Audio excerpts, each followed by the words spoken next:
تو حضور نے ایک مرتبہ پوچھا صحابہ سے اتدرون من المفلس،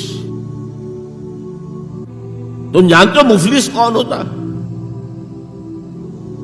صحابہ نے جواب دیا المفلس عندنا من لا درہم لہ ولا دینارا، حضور ہم اس شخص کو مفلس سمجھتے ہیں جس کے پاس درہم و دینار نہیں ہے۔ ہم کہیں گے روپیہ پیسہ نہیں ہے، فرمایا نہیں، میری امت کا مفلس وہ ہوگا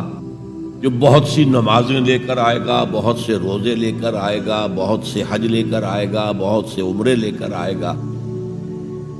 لیکن اس کے ساتھ ہی قد شتم ھذا، فلاں شخص کو گالی دی تھی، واکل مال ھذا، فلاں شخص کا مال کھا لیا تھا،